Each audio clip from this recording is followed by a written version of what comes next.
creepy crawlies that you love to hate. They are the venomous predators. They are the annoying pests. They are the blood-sucking parasites. They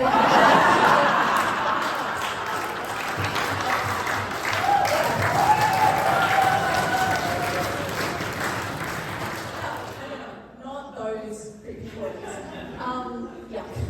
No, I'm studying these creepy crawlies. These are the invertebrates, the insects and spiders. They are weird and they are wonderful.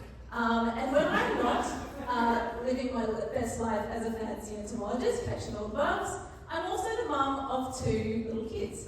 They are quiet, they are calm, they are well behaved. No, just kidding. They are little shits. And actually, I would often prefer to spend time with my bugs than with my children. You may not particularly like bugs, but if you met my kids, you would understand. So, to be honest, compared to my children, bugs are just so chill. Like, they're so low maintenance. And I would 100% rather milk a funnel web than brush my 5-year-old's teeth one more time. But the real reason why I like bugs better than my children is that they do really important jobs. The bugs, obviously, not my children. They can't even put their dishes in the sink. But basically, these guys didn't exist, neither would we. An example would be the soil-dwelling critters. We've got things like cockroaches, spiders and worms. They live in the soil, they take the waste that's on the soil, and they recycle it back in so that plants can use it. So basically we've got all this waste on the soil. If they didn't do that, we would literally be up to our neck in it. Then we've got bees. Everyone knows what bees do, right? They pollinate. But I'm going to tell you a secret. They're overrated. Honeybees are basically the mediocre white man of the insect world.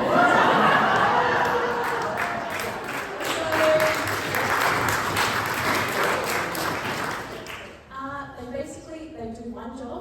Everyone tells them how great they are and gives them all the research funding.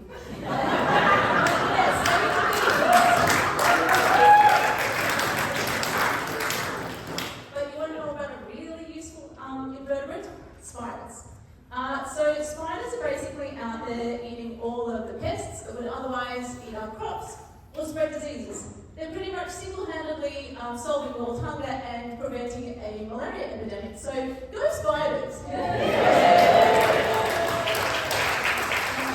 In fact, spiders eat up to 800 million tons of insects every year.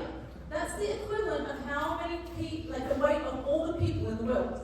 I actually know a few entomologists who think that if you could switch spiders from eating insects to people, it'd solve all of their problems. And I know who I put in line for the first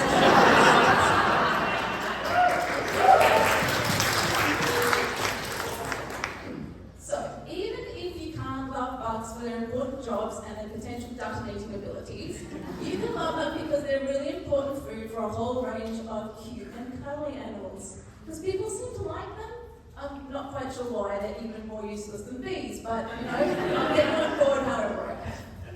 So, I am an entomologist who works in cities, and my research is all about trying to encourage as many bugs as possible to live in cities. We're about biodiversity. We want lots of them there, doing their important jobs. I basically want cities to look like this. Okay, we can lose the giant monkey if we have to, but I'm keeping the giant spider. So it's really important that we have all of these insects in our systems because of all the really important jobs they do. Now, you may look at this and you might go, Lizzy, there's already too many pests in our cities. You've got cockroaches, ants, small children, and I tend to agree with you on the last one, but I promise you the vast majority of the bugs that live in our cities are the good guys. So that's why I do this job. Now, as an entomologist who is studying biodiversity, I have to spend quite a lot of time in parks and gardens, kind of looking in real detail, trying to find which species are living there and why. And so I spend a lot of time in parks like this one, and you would not believe the things that I find. Perhaps you would believe some of the things. I know a lot more about the habits of my local teenagers than I would like to, and it has done nothing to change my opinion that bugs are way better than people. Bugs do not leave their used condoms on the park bench. But what I'm really talking about is these guys. You find the most amazing bugs right in the middle of the city. So we have blue-banded bees, we've got peacock spiders, we've got Christmas beetles, we've got butterflies. They all have the most amazing colours, behaviours, and we should be absolutely cherishing them in our cities.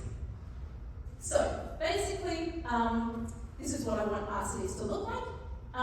The problem about this is that it means that I have to work with the one thing that entomologists are more scared of than anything else in the entire world. People. Because it turns out that if you want to save the bugs, the best way to do that is to stop people from killing them. Yeah, that took me 3 years of a PhD and a couple of postdocs to get that far, so you can have that for free. Basically, the use of pesticides in cities is one of the biggest problems when we're talking about trying to encourage biodiversity in cities. And so, if we're trying to encourage biodiversity of these really important insects in our cities, what we need to do is get rid of all the families that are killing them.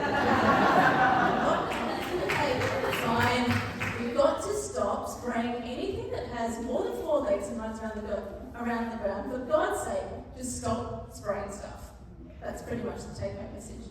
Okay, so some of you will already be doing this, already reducing your pesticide use. And go you! Can we have a little cheer if anyone doesn't spray spiders? But there are a couple of other things that you can also be doing. I'm going to walk you through them now.